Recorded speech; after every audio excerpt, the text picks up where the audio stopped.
The Degrees of Knowledge by Jacques Maritain. Chapter 5. Metaphysical Knowledge. Dianoetic Intellection and Perinoetic Intellection. We have treated the question of the philosophy of nature in its relations with the sciences at such length because the restoration of the philosophy of nature seems to us to be in accordance with a profound desire of the contemporary mind. Moreover, it seems to us that only the critical realism of St. Thomas is in a position to fulfill this desire without detriment to the experimental sciences and their methods, but rather with great benefit to them. The theory of intellectual knowledge outlined in Chapter 3 shows how, according to the principles of Thomas Aquinas, there can be two complementary knowledges of one and the same reality, which is the world of sensible nature and of movement. The sciences of nature and the philosophy of nature. Likewise, it shows how metaphysical knowledge can and should rise above the philosophy of nature. According to the terminology that it has seemed to us opportune to adopt, the cis-objective subject attains, in order to become them intentionally, things themselves, or trans-objective subjects posited in extramental existence.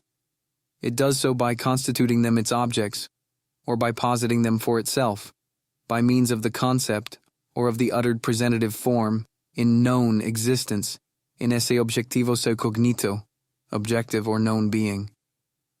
This cis-objective subject is at once spiritual and corporeal. It has senses and an intellect. We have called the trans-objective intelligible the infinite, transfinite ensemble of subjects which it can subject to its intelligible grasps, or which can be delivered to it as objects.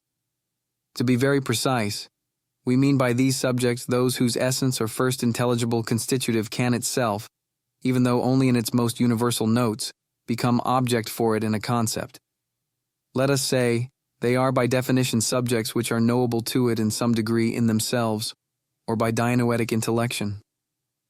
They are corporeal things which, since they can fall under the sense, can also fall under the light of the agent intellect, and so deliver their essence to the grasps of abstraction, at least to the extent that there appears in its intelligibility some determination of being.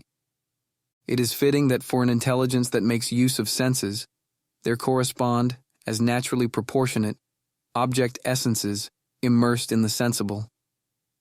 That is why the scholastics said that the essences of corporeal things are the connatural object of our power of intellection.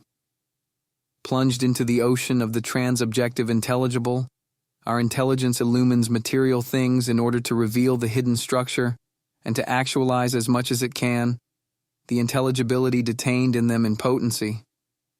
By discourse, it continually accomplishes new actuations of intelligibility. From the very fact that it emerges from sense knowledge, Dianoetic intellection does not know, in any case, the essences of corporeal things by themselves, and immediately. It is not a vision of essences, a knowledge which penetrates at the first glance to the inside, to the heart of being, like the non-discursive knowledge of the angels, or the perfectly immutable knowledge of God, or like the knowledge Descartes believed he received from the clear and distinct ideas of thought and extension. Let us say that it is not a central knowledge but a radial knowledge that goes from the outside in, that attains the center only by starting from the circumference. It attains the essence by the signs, as St. Thomas says, which manifest it, and which are the properties. The hunt for definitions passes through the thickets of experience. It is after having experienced in ourselves what reason is, and having recognized in the possession of this faculty, the principalissima property of the human being, that we discern and can express in a definition the nature of this being. Without that, we would never succeed in discovering and dividing the virtualities enfolded in this definition. It is fitting, moreover, to distinguish two modes of Dianoetic intellection, according as it bears on substantial natures and on the realities which are the object of philosophy, or on mathematical entities, which considered ontologically and inasmuch as they are entia realia, are accidents. In the first case, as was just recalled, the essence is known by the accidents. In the second, it is known, so to speak, straight away, by its very intelligible constitution, at least insofar as the latter is manifested by means of signs which can be constructed in some way in imaginative intuition. Right here arises, with all its difficulties, the problem of mathematical intellection. Mathematical essences are not grasped intuitively from within. That would be proper to angelic and not human mathematics. Nor are they perceived from the outside, which would be by accidents emanating from them, as an operation emanates from an active potency and from a substance. Nor are they created by the human mind, of which they would simply translate the nature and laws. We say that they are recognized and deciphered, so to speak, by means of a construction beginning with primary elements abstractively disengaged from experience.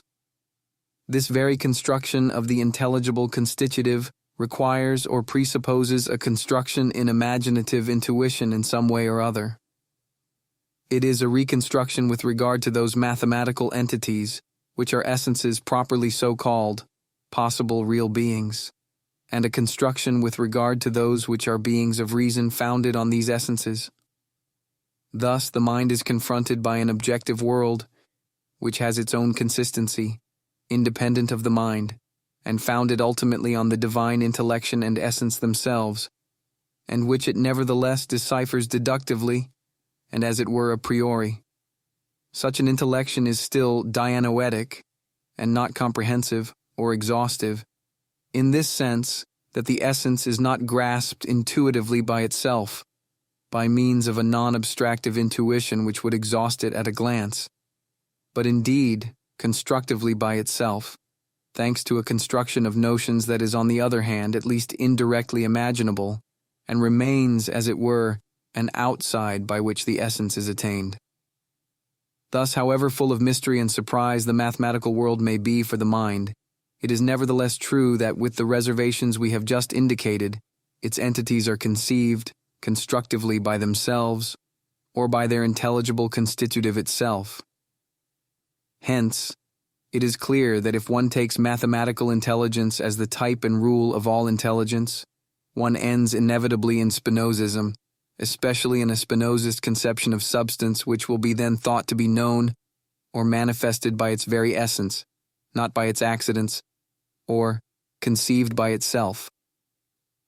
As far as substantial essences are concerned, J. de Tonquédec was certainly right in noting against Rousselot that when it is a question of thinking substance, even in the most imperfect fashion, the mind never stops short at the accidents. That would be contradictory. It always regards something beyond them. But on the other hand, a moment is never reached when the mind, having left the accidents behind, passes beyond and discovers the bare substance. It is by remaining attached to the accident that it finds the means of seeing beyond. The mind always goes beyond the accidents, but by continually relying on them.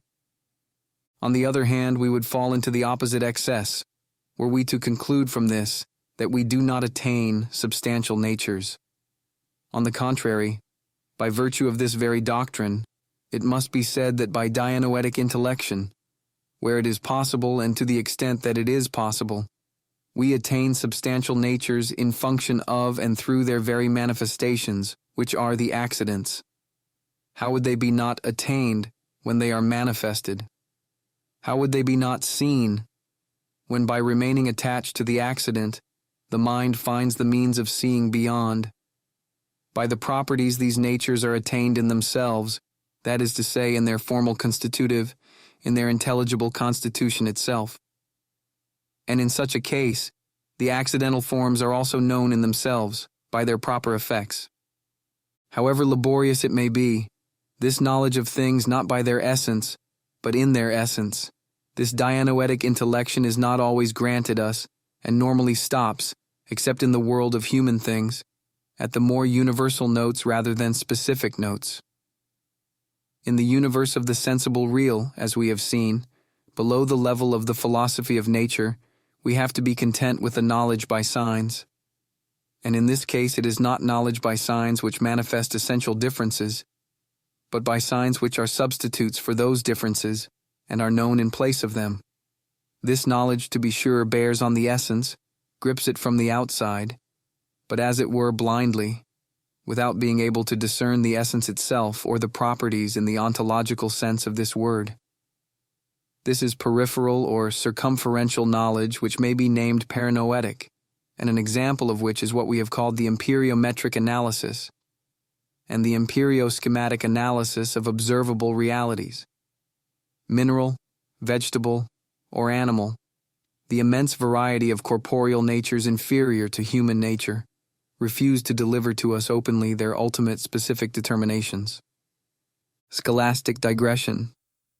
Thus, a capital distinction is imposed on the mind between two knowledges, though in order to be concise, the expression knowledge by signs is used in both cases.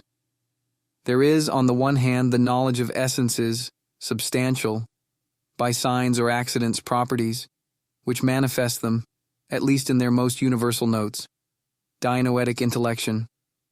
On the other hand, there is the knowledge of essences by the signs of which it will be a question below, and which are known in place of the natures themselves, which in this case remain inaccessible in their formal constitutive, Perinoetic intellection.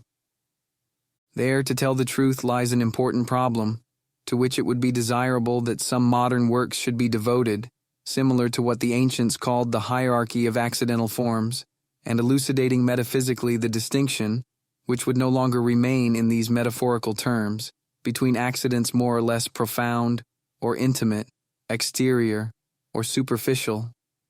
It is clear that in the one case we are in the presence of characters of explicative fecundity. From rationale can be deduced docibile, risibile, etc. In the other, sterile characters, which cannot be used to render the reason of something else. But this is only a sign of the hidden difference.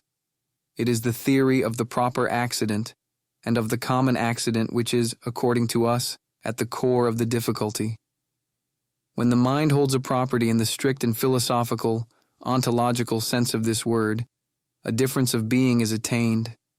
An accidental form is seized in its intelligibility, and by it, the essence, as human nature by rationality or animal nature by sensitivity. That is what happens in Dianoetic intellection, but in the other case the properties in the strict sense of the word remain inaccessible. Clusters of sensible accidents, common accidents, grasped exclusively as observable or measurable, are taken in their place, like the descriptive properties, density, atomic weight, melting point, boiling point, spectrum of high frequency, etc., which serve to distinguish bodies in chemistry. These descriptive characters are given the name properties, but the import of the name is here quite different and no more philosophical, ontological, than that of the word substance in the usage of chemists. They are at once exterior signs and masks of the veritable, ontological properties. They are emperiological properties, substitutes for properties properly so called. The mind cannot decipher the intelligible in the sensible. It makes use of the sensible itself in order to circumscribe an intelligible core that escapes it. It is then that we say that the form is too immersed in matter to fall within the grasp of our intelligence. It is impossible by such properties to attain in any degree whatever the substantial nature in itself or in its formal constitutive. It is known not by signs which manifest it, but by signs which hide it. That is what happens in Perinoetic intellection. It may be said definitively that every instrumental sign manifests by hiding and hides by manifesting. Dianoetic intellection is a case in which the signs manifest more than hide. Perinoetic intellection is a case in which the signs hide more than manifest. To fix our terminology, let us say that in Dianoetic intellection, substantial natures are to some degree known in themselves, by signs which are proper accidents, properties in the philosophical sense of the word. As for these properties themselves, they are known by other accidents which are the operations. In Perinoetic intellection, substances and their properties are known by signs and in signs. By a latitude which the indigence of human language authorizes, and if every danger of a false Cartesian or Spinozist interpretation is removed, we believe it is licit to say that in Dianoetic intellection, substantial essences are to some degree discovered by the mind, neither bared certainly nor from within. That was the error of the absolute intellectualism of Descartes, but discovered by their outsides. The accidents in turn not being known by the inside, which would be to know them in derivation from the substance, but by the operations. In saying that in Dianoetic intellection, essences are attained openly, we do not mean in any sense to say that they are attained naked, or by the attributes which would be the constitutives themselves of the substance, but indeed that they are manifested by their proper accidents. We are aware of the imperfection of this terminology and of all terminology, but we are certain that the distinctions that it expresses are founded on reason and rendered absolutely necessary by the modern development of the experimental sciences, of which the mode of conceiving differs essentially from the philosophical mode of conceiving. The human intelligence and corporeal natures.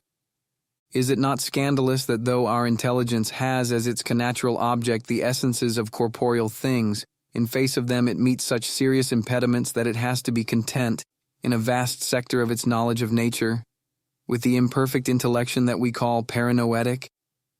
If we reflect on this paradox, we are led to understand, first of all, that for a human intelligence taken in the state of nature, or rather of primitive culture, the natural ordination of which we are speaking is verified on an entirely different plane than that of didactic thought, to which the philosopher, by a sort of professional habit, is always tempted to return.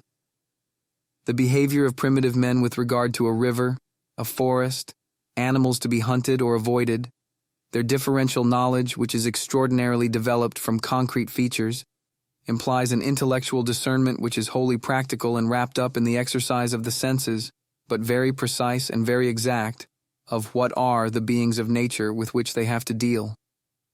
That is the humble, entirely pre-scientific, fashion in which the human intelligence is primitively brought to the nature of corporeal things, and no matter how weakened it may be in civilized life, it remains always primary and fundamental. We find a significant equivalent of this in the knowledge that a peasant has of the ways of the land, the skilled worker of those of his art or his machine. To employ an important distinction of Cajetan, to know a quiddity is in general quite a different thing than to know it quiditatively. Thomists teach that the human intelligence has as its connatural object the essence or quiddity of corporeal things. They have never taught that it must always know this object quiditatively. That is a perfection of knowledge that can be realized and is de facto realized only within certain very narrow limits. The most lowly human knowledge, the knowledge quite common and patrimonial implied in language and nominal definitions, grasps quiddities, but in the most imperfect and least quiditative fashion, like a needle in a bundle of straw. When there is question of the human intelligence cultivated and formed by the intellectual virtues, then it is to the knowing of the corporeal essences scientifically that, exploiting progressively the possibilities of Dianoetic intellection, it is born by the very impulse of its nature as radical principle, and of the habitus, which perfect it, as proximate principle. But if, as we have said, it must fall back on empyreological substitutes for the specific detail of the infrahuman world, it is because, to tell the truth, it is man himself, and the proper world he represents, which is its most exactly proportionate object in the world of the sensible real. Spirit tends to spirit, pure spirit to pure spirit, spirit involved in the senses to spirit which is the form of a body. We should understand that our intelligence, which from the fact of its union with the body is naturally turned outwards and towards natures here below, must complete the great periphery of the knowledge of the world, precious, robust, admirable, ultimately delusive, whether it be philosophical or experimental, to arrive at man and the soul.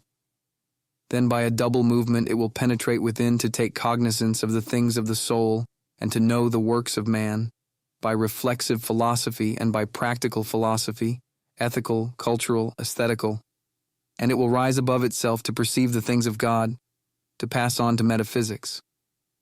Such is its natural itinerary, by reason of which the figure of Socrates stands forever at the human crossroads. But let us return to the natures of corporeal things. The universe of the sensible real, with its double valency, ontological and empyreological, is, we know, but the first degree of the knowledge we get of these natures, or the area of the lowest abstraction.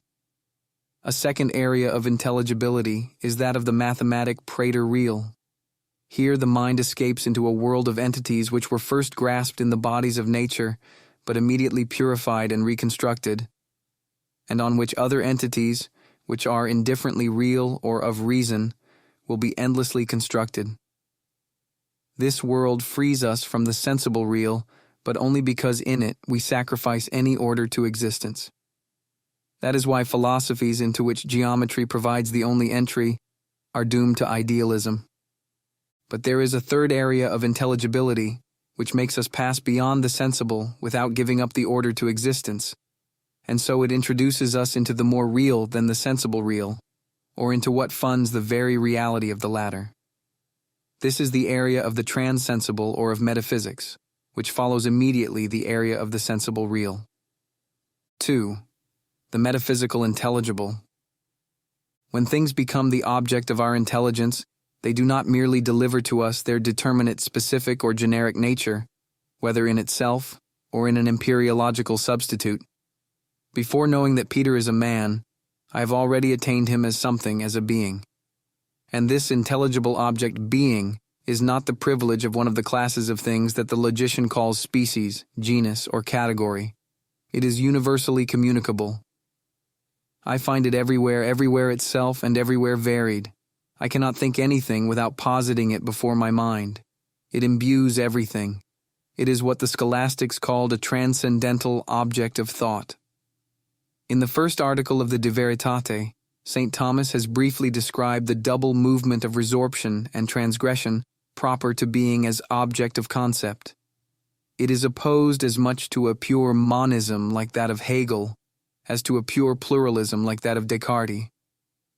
For being is a primordial and common object of concept, in contrast to the Cartesian simple natures, which, in contrast to the hypostasized idea of Hegel, is itself and right from the start essentially diverse in the diverse subjects in which the mind meets it. It is being which is first known and into which every object of thought is resolved for the intellect. But nothing can be added to it from outside in order to differentiate it. Everything which differentiates it comes from within it, as one of its modes, presented to the mind by another concept. Sometimes it is a special mode of being, which is opposed to another mode of being, that one subject has and another has not, and by which is manifested the infinite multiplicity of essences which divide being. Thus, in the movement of our thought, the object of concept being resorbs in itself the genera and species.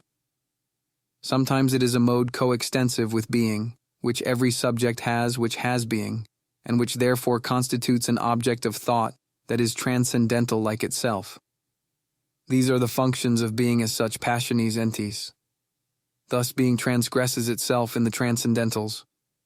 Among these transcendentals a trinity stands out, being itself, then in relation to mind, which alone can confront being with equal amplitude, the true, ontological, that is to say, being as the expression of a thought from which it emanates, and as intelligible in itself to the extent that it is, and the good, metaphysical, that is to say, being as the term in which love can delight, and as apt to move desire by the very reason that it is.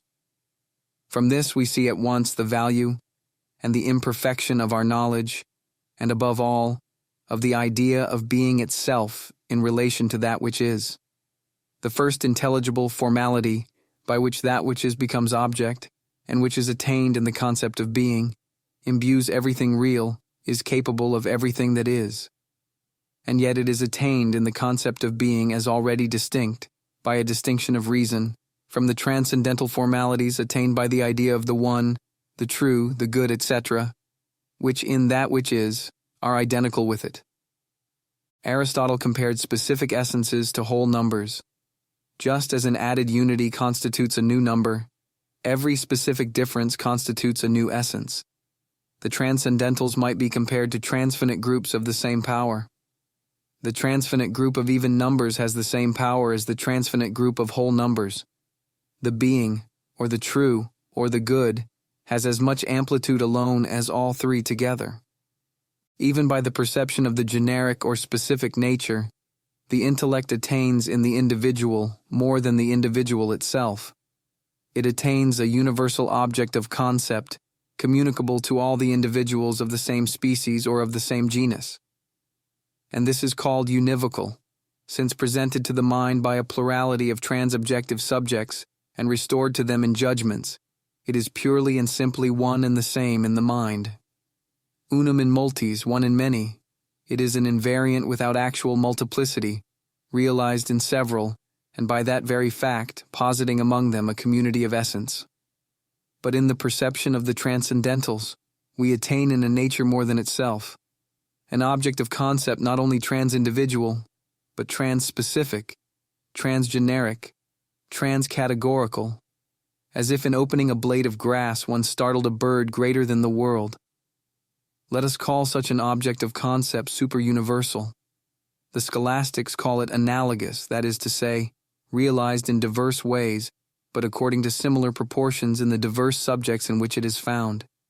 It differs essentially, even as an object of concept, from the universals, not only because it has a greater amplitude, but also, and primarily, and this is what is most important, because it is not like them purely and simply one and the same in the mind, let us say monovalent. It is polyvalent, it envelops an actual multiplicity. The bird we spoke of a moment ago is at the same time a flock. Let us try to grasp the proper mystery of these transcendental objects.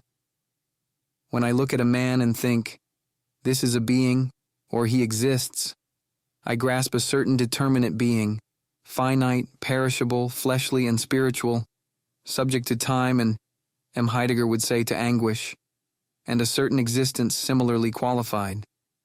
But the analogous object being, existence, thus thought by me, outreaches this analogate in such a way that it will be found also, intrinsically and properly, in analogates which differ from man by their very being and their very mode of existing. Everything that differentiates a stone from a man is a difference of being, just as everything that differentiates a man from a stone. If there are electrons, an electron is a being, finite, corporeal, and imperishable, subject to time but not to anguish. If there are angels, an angel is a being, finite, incorporeal, and superior to time. Everything which divides these beings from one another is the same being which I find in each of them, varied. I simply have to fix my attention on it to see that it is at once one and multiple. It would be purely and simply one if its differentiations were not still itself. Or to put it otherwise, if the analog presented to the mind made complete abstraction from its analogates. If I could think being without thereby rendering present to my mind, whether I am de facto explicitly aware of this or not is quite accidental. In essentially different ways, some of the others in which this object of concept is realizable outside the mind. It would be purely and simply multiple if it did not transcend its differentiations, or, to put it otherwise, if the analog presented to the mind made no abstraction from its analogates, in which case the word being would be purely equivocal and my thought would fly to pieces.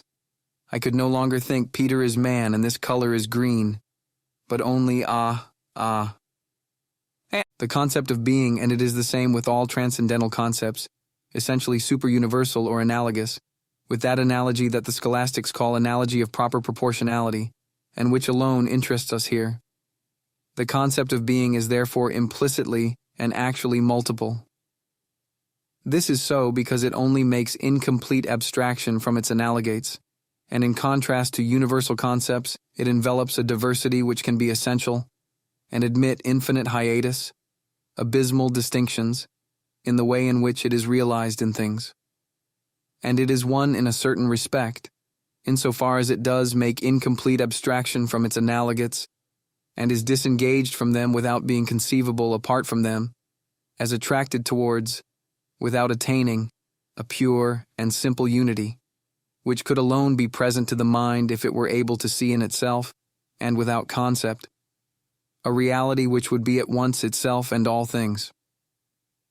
Let us say the concept of being demands to be replaced by God clearly seen, to disappear in the face of the beatific vision. It is said to have a unity of proportionality. The being man stands to its man existence as the being, stone to its stone existence, and as the being, angel to its angel existence. It signifies, therefore, not precisely one object, but a plurality of objects of which one cannot be posited before the mind, without dragging the others along with it implicitly, because they are all linked together in a certain community by the likeness of relations they sustain with diverse terms. Superuniversal or polyvalent, a transcendental object of concept, is unum in multis only as a variable enveloping an actual multiplicity, and realized in several, without thereby positing a community of essence among them. It is not analogous after the fashion of an originally univocal concept that a metaphor attributes afterwards, but in an extrinsic and improper way, to other transobjective subjects than those in which it was first grasped. It belongs intrinsically and properly to all the subjects to which it is attributable, because it is analogous from the very start and by its essence. From the first instant in which it is grasped by the mind in a subject, it bears within itself the possibility of being realized according to its proper significance. Formerly, the scholastics would say, in subjects which by their essence differ totally and absolutely from that one. Such objects are transensible, for though they are realized in the sensible in which we first grasp them, they are offered to the mind as transcending every genus and every category, and as able to be realized in subjects of a wholly other essence than those in which they are apprehended. It is extremely remarkable that being the first object attained by our mind in things, which cannot deceive us since being the first, it cannot involve any construction effected by the mind, nor therefore the possibility of faulty composition, bears within itself the sign that beings of another order than the sensible are thinkable and possible. I am quite aware that here it is a question only of an entirely undetermined possibility. Is such and such a particular determined incorporeal subject positively possible? We can know that only if we know that it exists, thus concluding ab actu ad posse, from act to possibility. Do certain incorporeal subjects exist, human souls, created pure spirits, uncreated self-subsistent being? It is by reasoning from the data actually given to us in sensible existence that we can know this. As the first object grasped by the intellect, it is clear that being is not known in the mirror of some other previously known object. It is attained in sensible things by Dianoetic intellection, intellectual thought. Just as a generic or specific nature is known in itself by the property which reveals its essential difference, so an analog, analogum analogans, is known in itself by that one of its analogates, analogum analogata, which first falls under the senses. Our power of abstractive perception goes beyond this analogate itself, which serves it as a means to grasp in its transcendence the analog of which it is only one of the possible realizations. There is therefore an intellectual perception of being which, being involved in every act of our intelligence, in fact rules all our thought from the very beginning. And when this is disengaged for itself by the abstraction of the transensible, it constitutes our primordial philosophical intuition, without which we can no more acquire the science of metaphysical realities than a man born blind acquires the science of colors. In this metaphysical intuition, the principle of identity, being is not non-being, every being is what it is not known merely in actu exercito, in the exercise of the act, and as an inescapable necessity for thought. Its ontological necessity is itself seen, for this is not a logical principle, it is an ontological, metaphysical principle, the first law of being, and that is why, when it is transferred into the logical order, where it becomes the principle of non-contradiction, non est affirmare et negare simul, it is not to affirm and deny at the same time. It is also the first law of thought. From similar intuitions bearing on the primary aspects of being, and provoked in the mind by some sensible example, proceed the other metaphysical axioms, truths known of themselves by all, or at least by the wise. It is true that many of those who profess to be philosophers preen themselves on putting these axioms in doubt, blissfully unaware that they are cutting off the limb on which they are sitting. They only prove that such intuitions are irreplaceable. Either you have them or you don't. Reasoning presupposes them. It can lead to them by clarifying the sense of the terms. It cannot substitute for them. First principles are seen intellectually, quite otherwise than by empirical observation. I do not see a subject thing in which a predicate thing would be contained as in a box. I see that the intelligible constitution of one of these objects of thought cannot subsist if the other is not posited as implying it or as implied by it. This is not a simple observation, as of a fact known by the senses. It is the intellection of a necessity. Besides, first principles impose themselves absolutely, in virtue of the notion of being itself. Their authority is so independent and so rooted in the pure intelligible, they are so far from being the result of a simple inductive generalization, or of a priori forms destined to subsume the sensible, that sensible appearances are in some way disconcerted by them, and lend themselves only with ill grace to illustrate the fashion in which they rule things.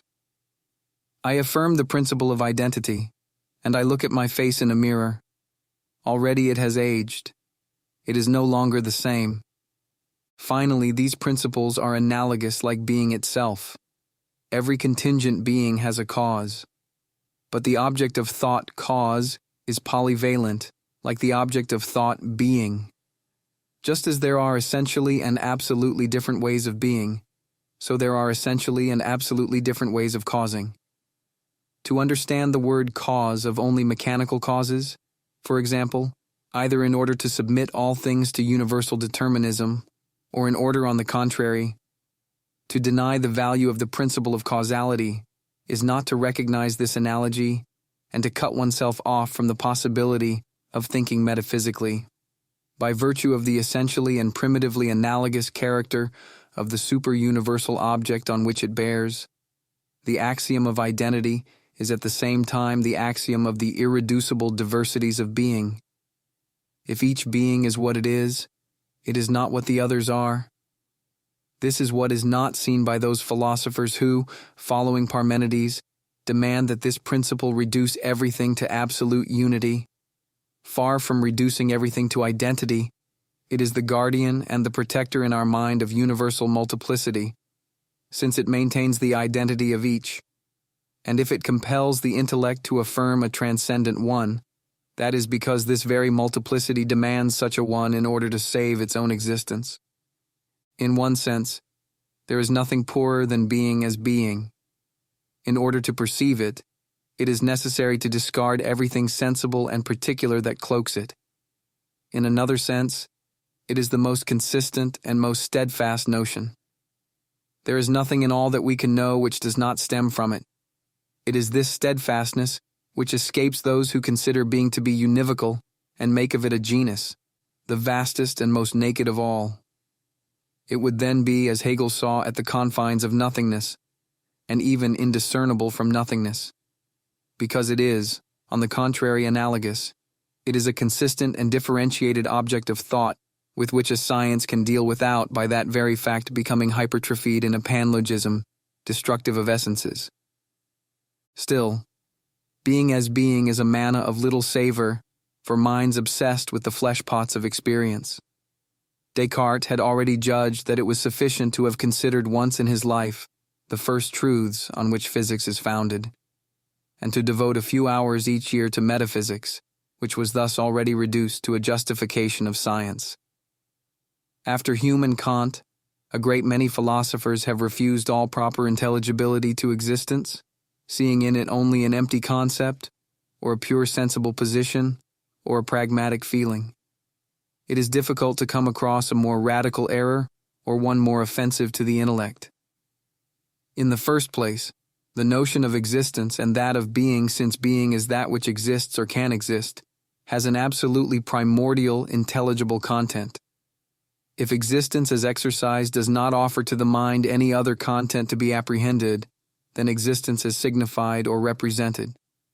So that, although the notion of an all-perfect necessarily has existence among the number of its perfections, I cannot conclude from that this all-perfect must effectively exist. On the other hand, existence as represented is quite another thing for the mind than non-existence. There is much more in 100 existing dollars than in 100 possible dollars. But still more, existence is perfection par excellence and, as it were, the seal of every other perfection. If it is true that an existing $50 is worth more than 100 simply possible dollars, and a living dog more than a dead lion. Doubtless of itself it says only positio extra nihil, position outside nothing, but it is the positing outside nothingness of this or of that. And to posit outside nothingness a glance or a rose, a man or an angel, is something essentially diverse, since it is the very actuation of all the perfection of each of these essentially diverse subjects. Existence is itself varied and admits all the degrees of ontological intensity according to the essences which receive it. If anywhere it is found in the pure state, without an essence which receives it, in other words, if there exists a being whose essence is to exist, existence must there be identical with an absolutely infinite abyss of reality and perfection. Being, disengaged as such by formal abstraction, being with its transcendental properties and the cleavages it presents throughout the whole extent of things, constitutes the proper object of metaphysics. We have not here those supreme genera, like the categories, in which the mind attains only the first outlines of objects of knowledge, the natures of things, which are complete only at the specific degree, and hence remain at the level of a quite incomplete knowledge, insofar as it is a knowledge of the real. The object of metaphysics is not in the least the world of the universal known in the most general and therefore least determined fashion. In other words, it is not the generic classes of the things of nature. It is an entirely other world, the world of the super-universal, the world of transcendental objects which, disengaged as such, do not demand, as genera do, to be completed by progressive differentiations coming as from outside, but offer a field of intelligibility which has in itself its own ultimate determinations. And those objects can be realized outside the mind in individual subjects which do not fall under the senses, and so are outside the whole order of the genera and differentiations of the world of experience. That is why metaphysics is a perfect knowledge, a true science. Not without reason did Aristotle study the categories in logic, for knowledge of the categories furnishes the first instruments of knowledge, introduces the mind to the science of things. If metaphysics studies substance, quality, relation, etc., if the philosophy of nature studies corporeal substance, quantity, action, and passion, etc., it is from another point of view insofar as these are determinations either of being as being or of mobile and sensible being. In the latter case, as we have seen, the knowledge is complete in its own order only if to the philosophical knowledge there is added that of the experimental sciences. The human soul, insofar as it is a spirit, and is capable of activities that are wholly immaterial in themselves, as well as of a wholly immaterial subsistence, is an object of metaphysics. Thus, anthropology is on the borderline of the philosophy of nature and metaphysics.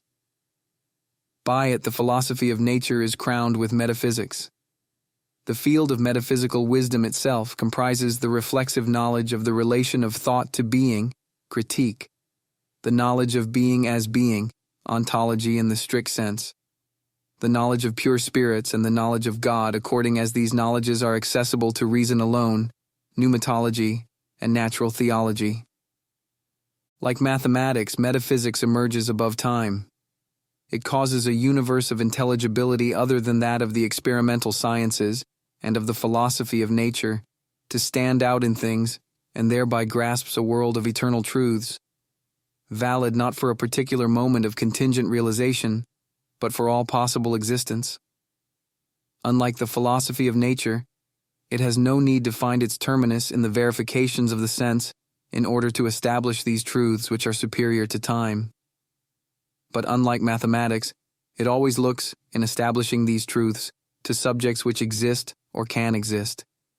In short, it does not abstract from the order to existence. The mathematical preter-real does not imply matter in its notion or definition, but enclosed in a genus, it can, when it can exist only in matter. The metaphysical transensible, since it is transcendental and polyvalent, analogous, is not only free from matter in its notion and definition, but can also exist without it. That is why the order to existence is emboweled in the objects of metaphysics. To admit beings of reason as object would be unworthy of the science of being as being. If, moreover, as we remarked above, metaphysics descends to the actual existence of things in time and rises to the actual existence of things outside time, it is not only because actual existence is the sign par excellence of the intrinsic possibility of existence, but also and especially because existence itself is, as we have said, the seal of all perfection, and cannot remain outside the field of the highest knowledge of being. The metaphysical transintelligible and ananoetic intellection. If an intelligible analog is the object of Dianoetic intellection, it is not the same for those of its analogates which do not fall at first within our grasp, but which are known by the intermediary of the primordially apprehended analogate. They are known in the latter, as in a mirror, in virtue of the likeness it has with them. This is specular knowledge or knowledge by analogy. Let us call it Ananoetic intellection. Strictly speaking, the trans-objective subjects in which they are realized are not subject to our intelligible grasps, do not give themselves up to us as objects. It is not their essence or their first intelligible constitutive which is objectivized for us by means of our presentative forms and of our concepts. They are known, however, intrinsically and properly designated, constituted as objects of intellection, but as it were at a distance and not in themselves. The ray of the intellect that attains them has been refracted or reflected, and they always remain above the knowledge we have of them, superior to the grasps that reach up to them, separated from our mind in the very act which unites it to them. This paradox is due to the fact that they are attained in an object that another subject has rendered present to our intelligence, and which being itself one of the analogates, one of the valences of an analog, causes us to pass by the latter to those other analogates that we do not attain in themselves. Thus, the divine perfections are attained by us in the perfections of created being, which by the analogy of being makes us pass to uncreated being, which no created mind can naturally attain in itself. This universe on which metaphysics opens out, and the knowledge of which requires that it have recourse to a whole art of deciphering the invisible in the visible, we are calling transintelligible. We do so not certainly because it is unintelligible in itself. On the contrary, it is the domain of absolute intelligibility, nor because it is unintelligible for us, but because it is disproportionate to our human intellect. It is not intelligible for us in an experimental, nor in a Dianoetic way. In other words, it is not connatural to our power of knowing. It is intelligible to us only by analogy. Our bat's eyes can discern nothing in this too pure light, except by the interposition of obscure things from here below. To penetrate into this transintelligible is the deepest desire of our intellect. From the outset, it knows instinctively that only there will it find its repose. And according to the saying of Aristotle, it is a more precious joy for it to glimpse anything of that world obscurely and in the poorest fashion than to possess clearly and in the most perfect fashion that which is proportionate to us. It aspires to things divine. Descartes can never be forgiven for having preferred to this effort and to this stripping a comfortable and rich establishment in a world of clear ideas. He preferred thereby the comforts of the understanding to the dignity of the object and to the spiritual perfection of the same understanding. The intellection that we have called Dianoetic now appears to us to be held between an intellection that is imperfect by reason of the ontological imperfection itself, and the subintelligibility of the realities with which it is concerned, Perinoetic intellection, and an intellection that is imperfect by reason of the too great ontological perfection, and the superintelligibility of the realities that it knows, Ananoetic intellection. These two imperfections correspond in a certain way with each other on either side of the Dianoetic register, but their proper condition, their style, is quite different. Perinoetic intellection stops at the surface, at substitutes for the essence. Yet it makes use of rich means, which give to the understanding the maximum of self-satisfaction, not without some bitterness in the end. Thanks to the ever-growing technical perfection of its means, Perinoetic intellection makes the understanding advance endlessly in a more and more detailed knowledge of the behavior of essences, which it does not grasp in themselves, but only attains in a blind fashion, and which remain a connatural object for it. Ananoetic intellection makes use of poor means, which give to the understanding little self-satisfaction. It is from the object that its enjoyment is derived, and which makes the understanding, as its knowledge improves, ever more aware of its disproportion with regard to what it knows. Nevertheless, thanks to the analogy of being and of the transcendentals which serve as its instruments, this intellection, however imperfect and precarious be its mode, still reaches the essence of its object, though that essence is attained enigmatically in other natures, which reflect it and without anything of it being known in itself. We may add that it is very remarkable that what the moderns call by a privileged title, science, succeeds, in Dianoetic fashion in mathematics, in Perinoetic fashion in physico-mathematical knowledge, in achieving its highest degree of rationality only by causing, as we saw above, ideal constructions and beings of reason to proliferate. Meanwhile, philosophy is wholly occupied with real being, and is constrained to have recourse to artifices of ideality, above all under the form of distinctions of reason founded in R.E. only in the Ananoetic part of metaphysics, in the area of the Transintelligible. 3 degrees in the Ananoetic intellection of things superior to man can be distinguished. Only the first 2 belong to metaphysics, the third is supernatural. It is impossible to say that the possible existence of pure spirits implies any contradiction, for the notions of spirit, knowledge, love, far from implying existence in matter, of themselves imply immateriality.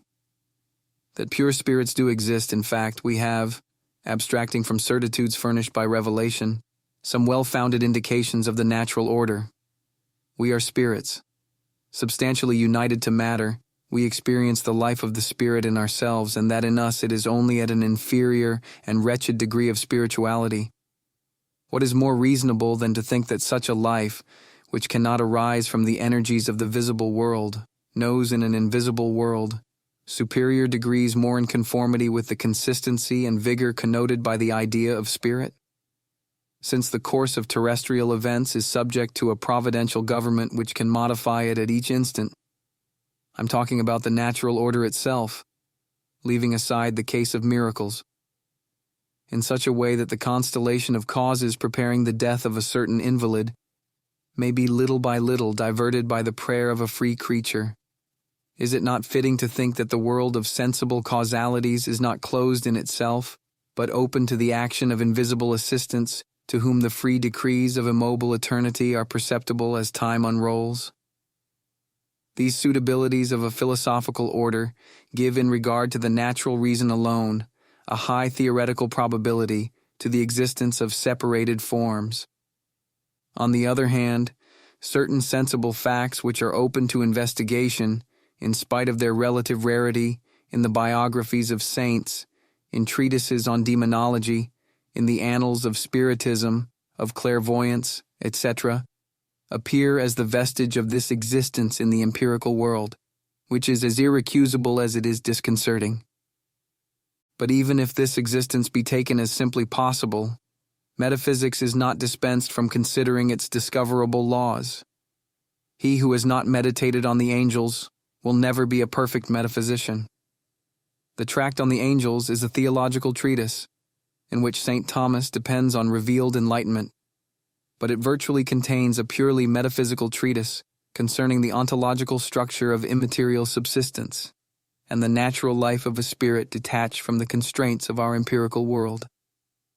The knowledge we can thus acquire of created pure spirits belongs to the first degree of Ananoetic intellection, or intellection by analogy. The transobjective subject dominates the knowledge that we have of it, and becomes object for us only in the objectivation of other subjects, which are subject to our grasp and are considered transcendentally. Nevertheless, the superior analogate does not overrun the analogous concept that apprehends it. The transcendental amplitude of the concept of spirit is sufficient to embrace created pure spirit. Not only are such notions as substance, essence, existence, knowledge, appetition, etc., realized in the angel formally or according to what they properly signify, although eminently or in a fashion that transcends their mode of signification, but the reality they signify, being finite, is contained, described or circumscribed by them in the angel as in man. Thus we know, for example, that essence and existence, substance and powers, intelligence and will are really distinct in it. We shall say that the analogy we use here is an embracing or circumscriptive analogy. The same is not true in the case of our knowledge of God. How does the rational movement, an instinctive uprush in common-sense knowledge, an explicit demonstration in the case of metaphysical knowledge, proceed by which the existence of God is imposed on our intellect with complete certitude? Even in the knowledge by which our mind knows that God is, it submits to the absolute transcendence of a reality which Ananoetic intellection attains only in recognizing itself surpassed on every side by it. Let us try to follow this movement of the reason along one of the typical paths it may take. A philosopher thinks and grasps reflexively their own act of thought. Here is a reality that has a certain ontological quality or value, and the existence of which hic et nunc, here and now, is indubitable to them. Even if they had not read Pascal, they would know that millions of solar systems are less than the least thought that knows a blade of grass and that knows itself. I say less without presuming thereby a common measure between the two terms compared. On the contrary, there is question here of two incommensurable orders. But orders without a common, univocal measure can be compared with one another according to their analogical participation in being. Moreover, this philosopher knows that their thought, which is a mystery of vitality to the world of bodies, is at the same time a mystery of debility in itself. For it is subject to error and to time, to forgetfulness and to sleep, to distractions and to apathies. More still, in its very structure it suffers conditions of servitude hardly worthy of thought. It is not transparent to itself. It beats against objects that remain obscure to it. It must needs divide, compose, construct, logically elaborate data that are not logical, but real. What need has an eye for logic? It only needs to be opened. Finally, by their very awareness of this servitude, our philosopher knows that thought taken in itself and in its pure formal line has exigencies of a transcendent order, the ultimate term of which they are able to determine. They have learned the true lesson of modern idealism. They have understood that the latter, born as it was of the scandal, that man's thought is not pure thought, remains a marvelous witness to the privileges of pure thought is, for itself, its own object. It is absolute spontaneity. It is absolutely self-sufficient. For it to exist is but to think, and to think not a thing but the very act of thinking. If, for it, there are things, it receives nothing from them. It makes them. And so it is clear to our philosopher that he himself is not thought. He is not thought. He has thought. But if he has it without being it, does he derive it from something other than himself, from a cause? The principle of causality does not arise from a parceling out of the sensible, but from necessities intuitively grasped in being. From the moment that there are diverse things, no one suffices unto itself to exist. Otherwise it would be the all. It is necessary, therefore, even though we have never seen one billiard ball bumping another, or become conscious of muscular effort, etc., that it depend on another, without which it would not be, and in which it finds its own sufficiency. In the case at hand, the philosopher may be said to experience the non-sufficiency of his own thought unto itself. Of course, he does not experience the insertion into it of the creative activity on which it depends. But he cannot think this non-sufficiency unto itself of his own thought, without knowing that his thought depends on another. It depends, that is to say, not only on the material conditions that limit it from below, but on a certain unknown from which it holds its very actuality and its being as thought, and which is itself, consequently, thought or superthought. In me, with me, it causes my act of thought insofar as my thought has being. Thought of which my thought, and would it remain my thought, would be but a moment? Then it would share in the weakness of my thought and its multiplicity, and it would have to be said that it has not its sufficiency in itself, that it is caused. Itself an effect of another thought? I do not know if such an assumption has any meaning, but in any case, though an infinite series is certainly not impossible of itself, a regression to infinity is not possible here. For we are looking for a reason of being, and to say an infinite series is to say precisely no reason of being, each term going back to another endlessly and postulating this reason of being. There must therefore be a thought which is thought, and which is the first cause of my thought. From it must be excluded absolutely any relation as a stuff or any material causality whatever with regard to my thought. It is a cause which compenetrates with its pure efficiency the whole being of my thought, and is absolutely separated in its essence from that same thought, which thus remains really my thought. It is the absolutely uncaused thought itself, which causes in me and with me my act of thought. I already glimpsed the proper conditions of such thought, which has itself as its existence and as its object. Now I know these privileges are those of an existent real, absolutely self-sufficient for existing. It is pure act, and therefore infinitely perfect. Knowing that it exists, I deduce its infinite perfection from its aseity, self-existence. It is by a palpable sophism that Kant claims that such a deduction depends implicitly on the ontological argument of Descartes and St. Anselm, and lies in ruins with it. The ontological argument does not at all consist in the identification of existence ase from itself and total perfection. It consists in the claim to deduce from the simple idea of the all-perfect its real existence. If I know first of all, and in another way, starting from such a fact as the existence of my thought, that being a C exists, I am obviously justified in concluding, without the least recourse to the ontological argument, that since the notion of aseity involves that of total perfection, and vice versa, this being a C which exists is effectively all perfect. Now just what has been effected by such reasoning? It has necessarily involved raising to the pure state the analogous and polyvalent object of concept, thought.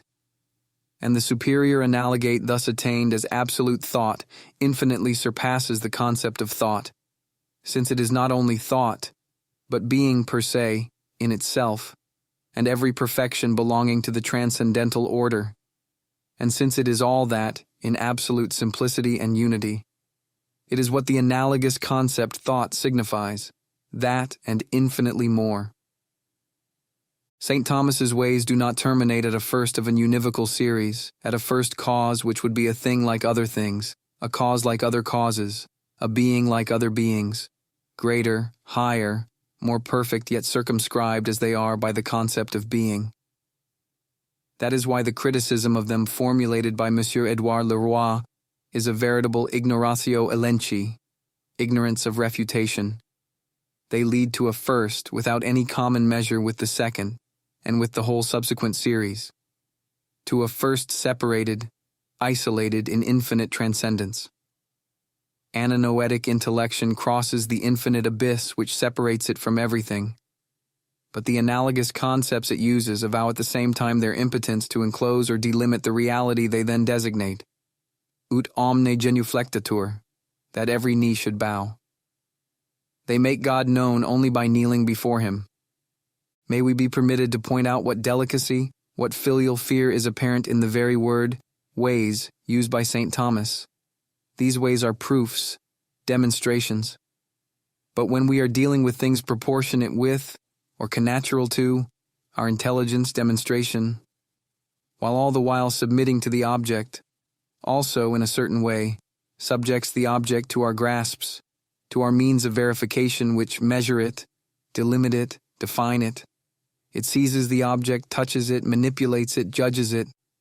This is all the more obvious the more material are the procedures used, and perhaps scholastics who have inherited a high notion of a chaste science, whose very rigor and strict intellectuality derive from a religious respect and an exigency for purity in the face of being, and it is their mission to maintain this notion as a sacred good. Perhaps they sometimes forget how charged with materiality have become the words science, demonstration, proof in the usage of the moderns, ever since thought turned above all to the domination of sensible nature, and since to verify evokes for modern thought only methods of measurement and laboratory apparatus. When they decline, as they ought, to accept a degraded vocabulary, they run the risk of insufficiently explaining their own terminology. But in any case, they know that to demonstrate the existence of God is neither to subject him to our grasp, nor to define him, nor to seize him, nor to manipulate anything except ideas which are inadequate to such an object, nor to judge anything except our own proper and radical dependence. The procedure by which reason demonstrates that God exists puts reason itself in an attitude of natural adoration and of intellectual admiration. Everything has changed since the Cartesian clear ideas, which dissipated into thin air any Ananoetic intellection and any knowledge by analogy. Since then, to enter into mystery by the intellect has become a contradiction in terms. If the Cartesian reason, wholly suspended from God, does not wish to treat God as a thing subject to it, it must submit to him with closed eyes and only open them when it turns to the created and the finite. It is in this sense that Descartes never treated of the infinite except to submit to it. Hence that great movement of holy flight, which precipitated him towards things below. After him, Malebranche and Leibniz will apply that same reason, which knows only by judging according to its own measure, to the justification of God. What had been called natural theology will henceforth be called theodicy, and setting out to comprehend the divine ways in order to render them acceptable, will religiously prepare the way for atheism. All that he has done is well done because it is he who hath done it, said Christian reason. It is he who has done all, since it is well done and since I know why, and besides he is bound to do the best, says Leibnizian optimism, a materialized and corrupted scholasticism, which would not only have seemed impious but absurd to a Thomas Aquinas. 3. The divine names. Our knowledge of God does not proceed merely by Ananoetic intellection or intellection by analogy. It is necessary to add that this analogy is uncontaining, uncircumscriptive. In what we have called the Transintelligible, the deity, let us designate by that name the divine essence considered in itself, the ipseity of God, is infinitely more above the angels than is the angelic essence above bodies. Concepts and names which designate perfections belonging to the transcendental order belong to him intrinsically, and in their proper sense. They do not fade away. They do not fly to pieces. They retain their proper significance when applied to God. But while they are realized in God better than in things, they do not enclose or delimit the divine reality. They leave it uncontained and uncircumscribed. Because we receive these intelligible analogues from creatures, their inferior analogates, we cannot think them without thinking, at the same time as we think what they signify, the distinct contours that they have in the things in which we first grasp them. We can think being only by thinking it as distinct from knowing. Knowing, only by thinking it as distinct from loving. But, if we have understood the nature of Ananoetic intellection, we know very well that in it there are two things, inseparable for us, distinct in themselves, what is signified by the analogous and polyvalent concept, and the mode of our conception, limited to the inferior, material, and created analogate. What is signified belongs to the divine analogate. It belongs to him even before belonging to creatures, and more properly than to them. Of itself, the name being belongs to God before pertaining to things. The mode of signification in no way pertains to him. This is so not only, as in the case of the angels, because this mode pertains exclusively to a material analogate, while the superior analogate is spiritual, but in a much more general and much more radical fashion, because that mode pertains exclusively to a created analogate, while the superior analogate is uncreated. The way in which I conceive being is absolutely deficient in relation to God. All this amounts to saying that we can conceive of nothing, except as delimited. That goes for being itself, insofar as it is distinguished from its determinations. But sometimes the limitation belongs to what is signified itself. Such is the case with notions like those of body, movement, etc., which can be said of God only metaphorically. The perfections of these things are in God virtually and eminently. Sometimes the limitation belongs only to our mode of conceiving. Such is the case with notions which belong to the transcendental order, and which may be said properly of God. Being, knowledge, goodness are in God formally and eminently, i.e., according to what is signified by these concepts, which remains and does not perish, but in a mode not only, as when they are said of an angel, superior to that in which being, knowledge, goodness are in the things in which I grasp them, but so much superior that these intelligibles lose the delimitations which distinguish them, and without which I myself cannot conceive them, but without which they can exist because they are analogous, and because these delimitations are proper to their created analogates. All the divine perfections are strictly identified in God. When I say being of God, the word continues to signify being, and does not present to my mind goodness or knowledge. And yet the being of God is his knowledge and his goodness, his mercy and his justice. Thus the deity is above what circumscribes the concept of being. If the idea of being existed apart like a Platonic archetype, it would remain indefinitely inferior to God. And yet God is being itself subsisting per se, ipsum esse per se subsistens, being itself subsisting by itself. The name, he who is his proper name, par excellence. The concept being passes to God with its proper intelligibility, and the law of being as being. The principle of identity continues to be verified in God, or rather begins by being verified in him, not that God would be subject to the principle of identity as to Styx or the Fates. But if this principle is a law of being as such, to which all created and creatable things are subject, it is, in the ontological order, in via judicii, because first of all God exists, in whose very essence and thought, this axiom has, as all the eternal truths, its root and foundation. Our knowledge of God is subject to it. God is not subject to it. God renders it necessary with his own necessity. So that to annihilate the truth and the necessity of the principle of identity, it would be necessary to annihilate first the divine essence. For our knowledge, which sets out from below, the divine being is one of the analogates of the concept of being which precedes it.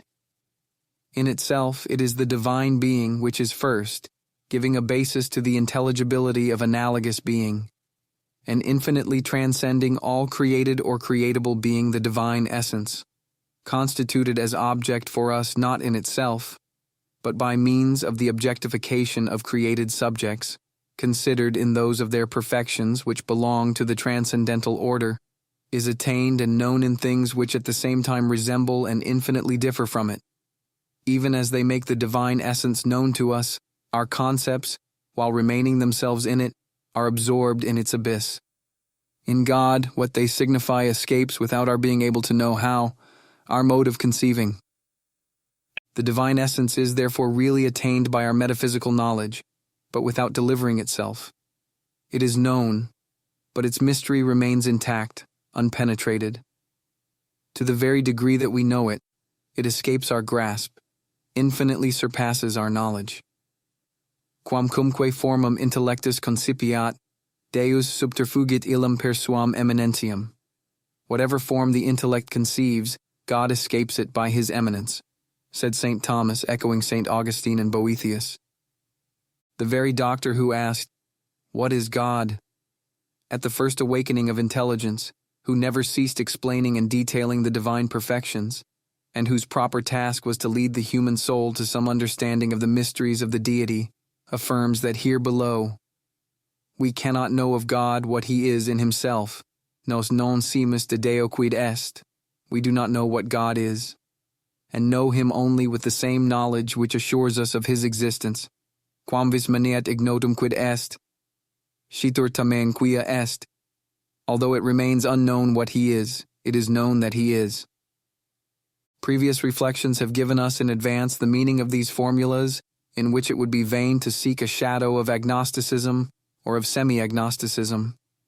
The first does not signify, we do not know what God is in the sense that we would not know what predicates should be attributed to God intrinsically and in their proper sense. For we know with certain knowledge, more certain than mathematical knowledge, that God is simple, one, good, omniscient, all-powerful, free. We are more certain of the divine perfections than of our own heart.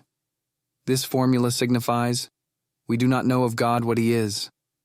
In the sense that we do not attain in itself the quiddity of God, we do not know in what the deity itself consists. For when we attribute to God one or another predicate, it is not his essence formally seized as such that we attribute to him. It is a perfection which is certainly contained in that essence, but which we can only conceive as it exists elsewhere. Indeed, that a predicate be attributed to God is itself a result of our inadequate way of conceiving. In him there is no duality of subject and predicate. To know him as he is could only consist in an absolutely simple vision. Indeed, the very formal language of St. Thomas has here the precise technical sense it enjoys in the peripatetic school. It would be a total misunderstanding to think that sir de aliquo and sit, or quia est, to know of something whether it is or that it is, consists exclusively in proffering judgments concerning existence without knowing anything about what the thing is. To translate sire quia est and sire quid est, to know that it is and to know what it is accurately into modern terms, it is necessary to say, in the first case, to know in the order or the perspective of a simple certitude of fact; in the second, to know in the order or the perspective of the reason of being, or of explanation. All knowledge which does not attain the essence in itself belongs to sire quia est. In knowing a thing not by its essence in itself, but in what concerns its existence, in knowing it not in the perspective of the reason of being, but only in that of fact. It always attains in an imperfect way what the thing is. If not, it would not know of what it was positing the existence. It includes a certain diminished knowledge of the essence, known not in itself as in the case of Dianoetic intellection, but in another thing. Thus, in a nominal definition, it is already the thing that is signified, though in a confused and imperfect fashion. Thus, in empyreological knowledge, it is the essence of corporeal things that is attained, but blindly, in the signs which are its substitutes. All the more so when we know God by means of created things' perfections, which in their very essence, by that which is most profound and basic in them, stamp a likeness to God in the very heart of things. We know the divine essence not, to be sure, in itself as it is, secuti est, nor by a real definition which is indeed impossible, but very truly and very certainly, in virtue of an analogy which, though wholly uncircumscriptive, attains what is found properly and intrinsically in that same essence. And so it enables us to assign, in place of an impossible real definition, what is, according to our mode of conceiving, the formal constitutive of the divine essence. The inviolable secret of the deity does not, then, prevent the divine essence being known by us, not in itself, but because it communicates a created participation of itself to what is not itself. That word, participation, expresses in the ontological order the same thing expressed by the word analogy in the noetic order. And the more rigorous the knowledge, the more it witnesses to the transcendence. a formula of endothermic reaction that a chemist writes on paper and handles with his pen, enunciates a vertiginous conflagration. In saying subsistent being itself, or in him there is no real distinction between essence and existence, the metaphysician designates, without seeing it, the sacred abyss which makes the angels tremble with love and with awe. The divine nature remains veiled, not revealed, to our metaphysical gaze. It is not objectivized according to what it is in itself. It is attained in things. It is untouched in itself. And yet, thanks to Ananoetic intellection, it is constituted the object of an absolutely stable knowledge, of a science which contemplates and delineates in it determinations which imply negation only in our mode of conceiving. Certain of leaving intact the absolute simplicity, and precisely because we are certain of not misunderstanding it, we introduce into the divine nature all our distinctions of reason, one perfection after another, science of simple intelligence and science of vision, antecedent and consequent will, determining and permissive decrees. The multiplicity of these distinctions of reason, demanded by the very eminence of the reality to be known, attests nothing except the humility of such a knowledge. It is not the divine simplicity that we divide, it is our concepts that we adapt and work over in order to submit our intellect to it and to know the Almighty according to the mode of our poverty, the name of person. A person is a center of liberty. A person confronts things, the universe, God, talks with another person, communicates with them by understanding and affection. The notion of personality, however complex it may be, belongs primarily to the ontological order. It is a metaphysical and substantial perfection which unfolds in the operative order in psychological and moral values. The first metaphysical root of personality is what is called subsistence. Subsistence presupposes a substantial nature that is individual or singular, i.e., having the ultimate of actuation and determination in the very line of nature or essence. What it properly signifies, insofar as it gives the final completion to the order of created things, is that this nature, from the fact that it is endowed with subsistence, cannot communicate with any other substantial nature in the very act of existing. It is, so to speak, absolutely enclosed in itself with regard to existence. My person exists before acting, and it possesses its existence as it possesses its nature, in a way absolutely proper to it and incommunicable. Not only is its nature singular, it owns so completely the existence which actuates it that it desires to keep it to itself alone. It can share this existence with no other. If in all that is not God the essence is really distinct from existence and related as potency to act, it is nevertheless clear that the act of existing does not complete the essence in the very line of essence, for it belongs to another order. It declares the position outside nothingness, extra nihil, of the essence entirely constituted in its own line. In order that the existence it receives be its own existence, actuate it as belonging to it alone and unable at the same time to actuate another. It is necessary that the nature first receive another kind of completion or termination, a metaphysical mode, thanks to which it confronts existence as a closed whole, as a subject which appropriates to itself alone the act of existing that it receives. This is that subsistence about which there has been so much dispute, and the notion of which imposes itself the moment one grasps the import of the intuition of genius by which St. Thomas saw in the essence itself, with all its intelligible determinations, a potency with regard to the act of existing. Subsistence is for the nature an ontological seal, as it were, of its unity. When this nature is complete, a separated soul is not a person, and above all when it is capable of possessing itself, of taking itself in hand by the intellect and the will.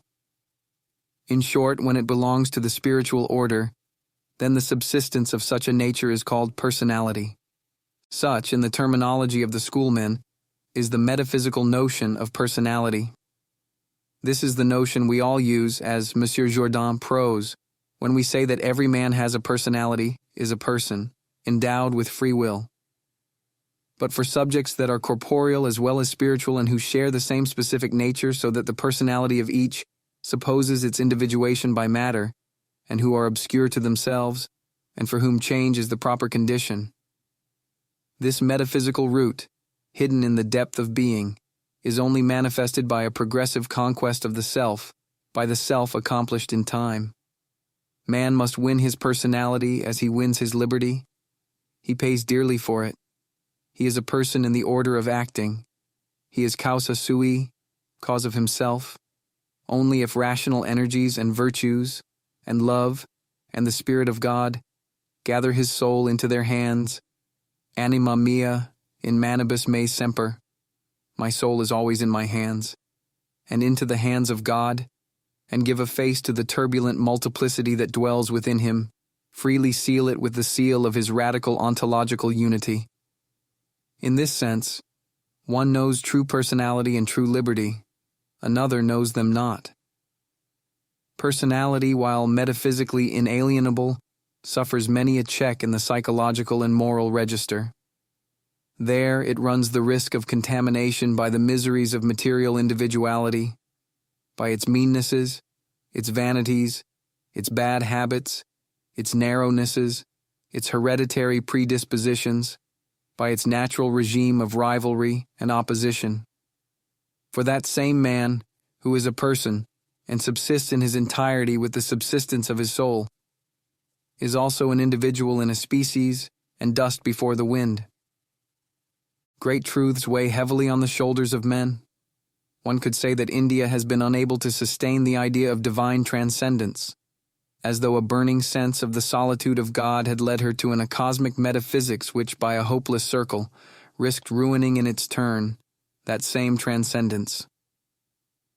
For having felt too keenly, on the contrary, that there is nothing, so to speak, so widespread as divinity, for we cannot take a step without stumbling on a manifestation of an attribute of the Creator, so that the universe is nothing profane, but sacred, and abounds with signs of the divine, the Greco-Roman world fell into the adoration of creatures, and into Stoic or Neoplatonic pantheism.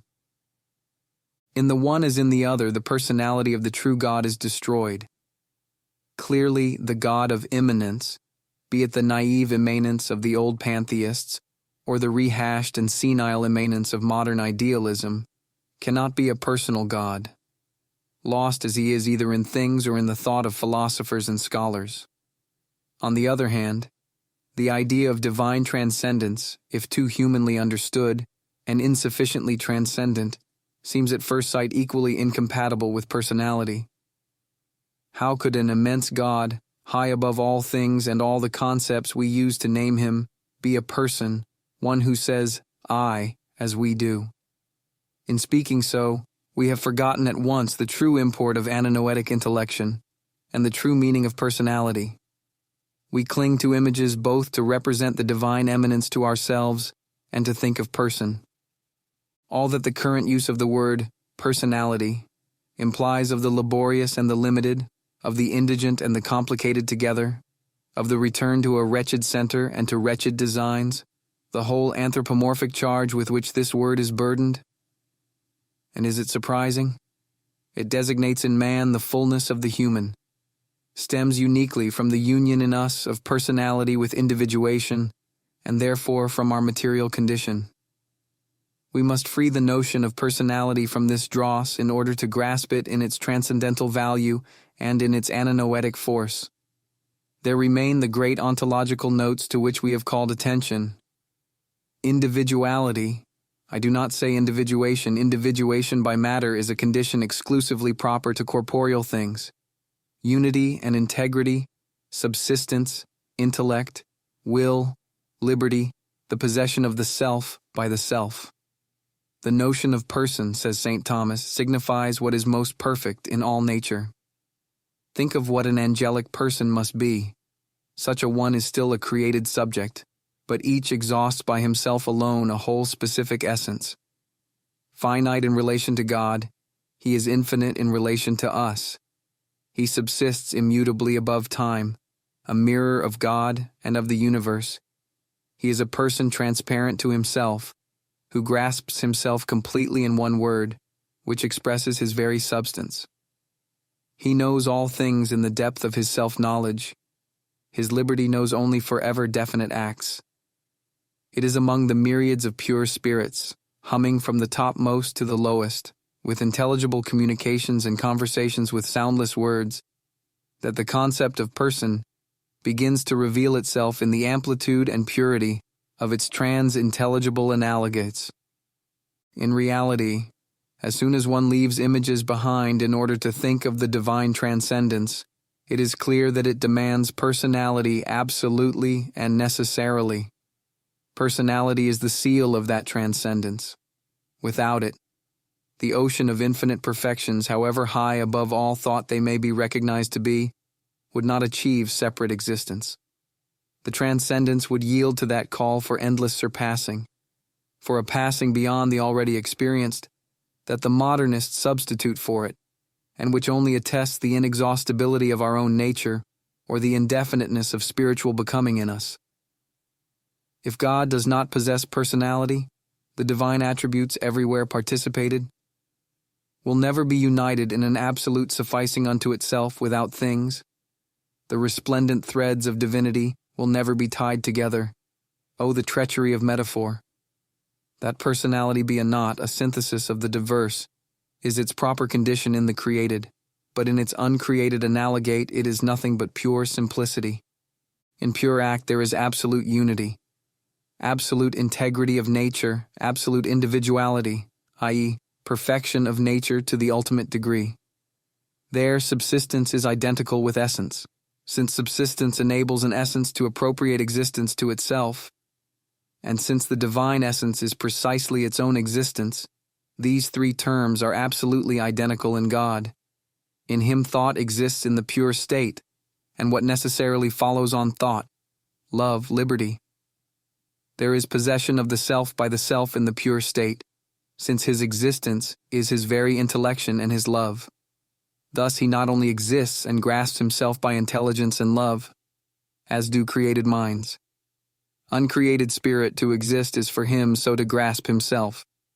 Metaphysics therefore knows demonstratively that the divine essence subsists in itself as infinite person.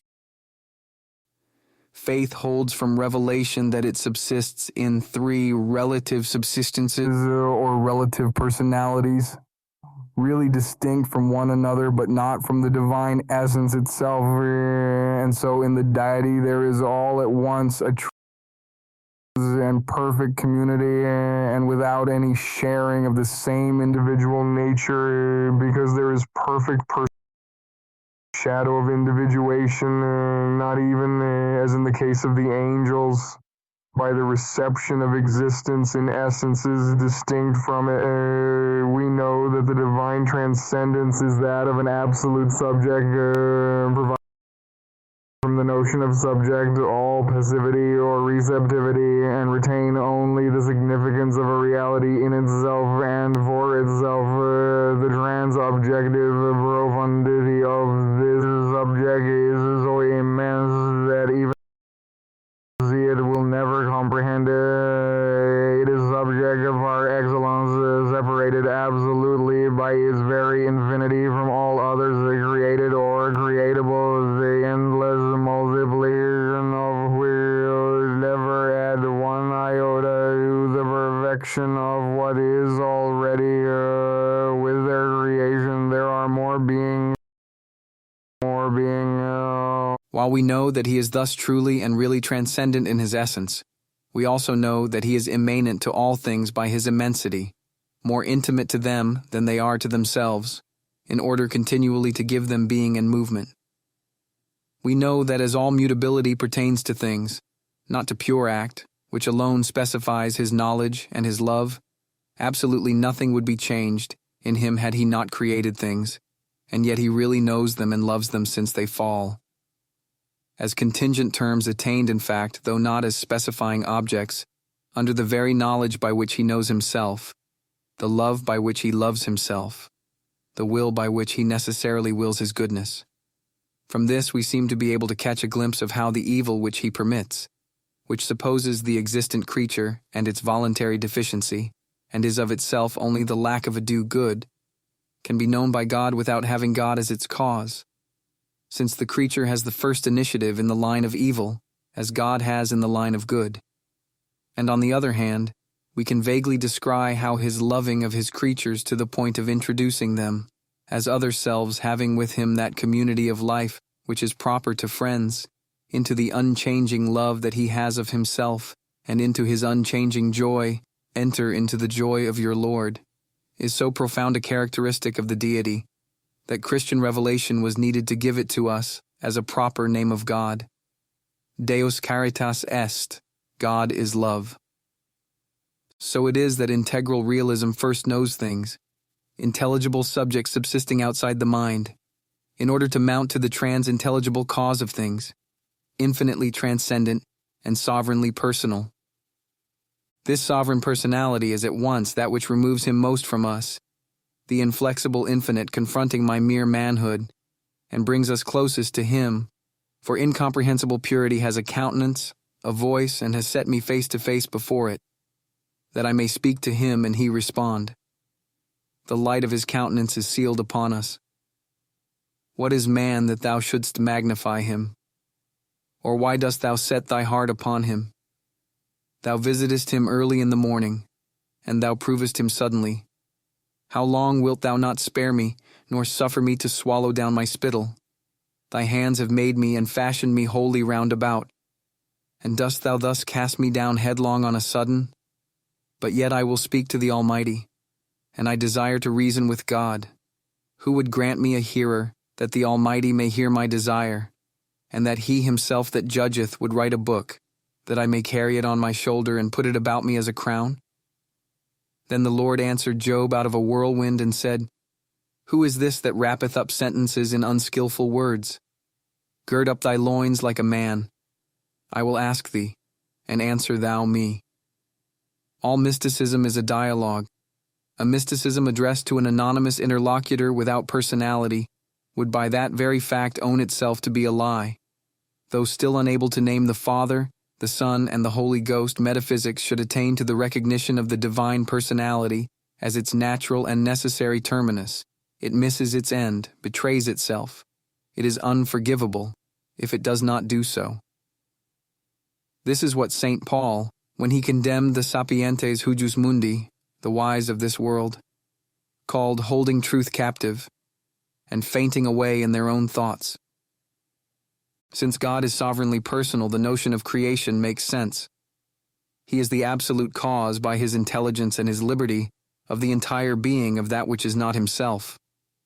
The notion of sin makes sense. To mar that order according to which the nature of what is requires free wills to regulate themselves is to wound God himself in what he wills and loves necessarily, namely, justice, and in what he wills and loves freely, namely, created things and wills, and once they exist there is a justice which concerns them, an order which they require by nature, and which positive law, divine or human, can achieve. The notion of revelation makes sense. He can speak to us by the human instruments of his choice. The notion of grace makes sense. He can bring us into a participation of his very deity and his personal life, and make of us his friends. The way of knowing and the way of non-knowing.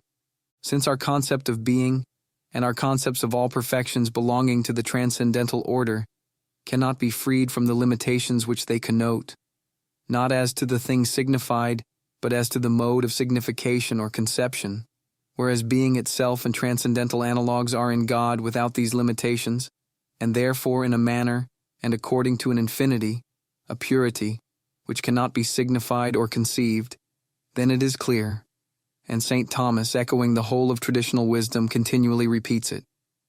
It is clear that apophatic theology, which knows God by way of negation and non-knowing, knows him better than cataphatic theology, which proceeds by way of affirmation and of science. But that implies the condition that apophatic theology, or theology by way of non-knowing, is not a pure and simple ignorance, but an ignorance which knows, for that is its proper mystery. Otherwise, the atheist who says there is no God would possess the same wisdom as St. Paul. to be unable to write because you do not know the alphabet, and to be no longer able to write because the summa you have composed now seems but straw, to ignore the rules of art because you cannot learn them, or to ignore them because you bend them to your will, to hold yourself below reason because you have not yet awakened to rational life, or above reason because you have entered into contemplation. These are modes of behavior that ought not to be confused. At the term of our knowledge, says St. Thomas, quoting Dionysius, we know God as unknown. For it is then above all, he adds, that the mind dwells more perfectly in the knowledge of God, when it is known that his essence is above everything that can be apprehended in the present state of life. And so though the deity remains unknown according as it is in itself, there is, to a higher degree than ever, knowledge of God according as he is. This is not to say that he remains unknown to us. Rather, he is known by us. He himself is known, but as remaining unknown. Since this is so, a purely conceptual apophatic theology would be just nothing at all, for negative knowledge proceeds by way of non-knowing, to get beyond the limited mode of the concept. To tell the truth, there is a certain equivocity in this word, which explains its varying fortune. It leaves us suspended on the border between the rational and the mystical, and takes on a different meaning according to the side from which it is viewed. Insofar as the Via Negationis announces that God is like nothing created, it is one of the ways of metaphysical knowledge or ordinary theology, and indeed its most exalted moment. But insofar as Theologia Negativa constitutes a species of knowledge, a wisdom of a higher order, and that is what is meant once it is distinguished from ordinary theology as a theology of another kind, it is nothing if not mystical experience. In order to experience mystically in that mode without mode what cataphatic theology knows, as from outside belongs in things divine, Theologia Negativa enters into that reserve of ignorance with which the communicable science itself of these things is crowned. To say that in God there is neither composition, nor imperfection, nor limitation, nor mutability, nor multiplicity, that God is not beautiful as things are beautiful, is not as things are, does not love as we love. All that is still to formulate theses, though the propositions be negative, as may happen in any science. It is not yet to have left cataphatic theology, to have passed on to a higher kind of wisdom, so long as these truths are known only and not experienced, so long as they are only spoken of, not lived. Apophatic theology makes sense only because it is more than cataphatic theology, as to the mode of knowing. It does not duplicate it. It ought not to be substituted for it. It is borne on its shoulders. It knows the same things better. It is negative not because it simply denies what the other affirms, but because it attains better than by affirmation and negation, that is to say, better than by communicable propositions, because it experiences by way of non-knowing the reality that the other affirms and will never be able to affirm sufficiently. If an ignorant shepherdess can be raised to such wisdom, it is true that she is ignorant of metaphysics and theology, but it is not true that she is an ignoramus. She has faith, and by faith she holds in their divine source all the truths that the theologian expounds in the sweat of his brow. And if she is ignorant of cataphatic theology, there are others in the Church who are wise in it. On the ladder of knowledge, cataphatic theology is a step which of itself precedes contemplation, and which ought to lead to it. There is no more revelation for the contemplative than for the theologian. The field of his knowledge is not more extensive. His knowledge is simply more penetrating and more unitive, more divine. There is no supernaturally accessible object that can be attained by contemplation that dogmatic formulas do not proclaim, and do not proclaim infallibly, and with perfect exactitude, and with absolute truth. But in the way of attaining the very thing that dogmatic formulas teach, in its manner of knowing, mystical theology is higher than speculative theology. If the holy apophatic theology of Philo of Alexandria did not end up in a pure agnosticism, it is because it implied in reality a cataphatic theology against which, dazzled by the divine transcendence, the philosopher rashly turned in order to destroy as unworthy of the divinity the very ground that supported him, unaware that he was destroying by the same stroke the very affirmation of transcendence. In the course of the admirable progress to which it has been constrained by revealed dogma, and which began in the first centuries, and reached in Thomas Aquinas a perfect doctrinal formulation, Christian philosophy has understood ever better that pantheism and agnosticism can be simultaneously repressed, only because a knowledge of the affirmative and propositional order is possible, the more hardy for its lowly position, speculatively valid and rigorously true, but ananoetic and inevitably deficient in its mode, and can signify in a proper sense what is in God. There would certainly be no advantage in reverting today, in keeping with the aspiration of a certain modernist philosophy, to the positions of Philo. An apophatic theology which would rise at the expense of cataphatic theology reduced to a simple as if, or regarded as merely approximate, would vanish like smoke in proportion as it rose. But why were the Alexandrians led, as it were in spite of themselves, to leave standing only a negative theology? Because, being absolute intellectualists, they demanded an intellectual knowledge of God, the very mode of which would be divine, not human. And at the same time they wanted the supreme and apophatic knowledge to remain intellectual in mode, to be a philosophy.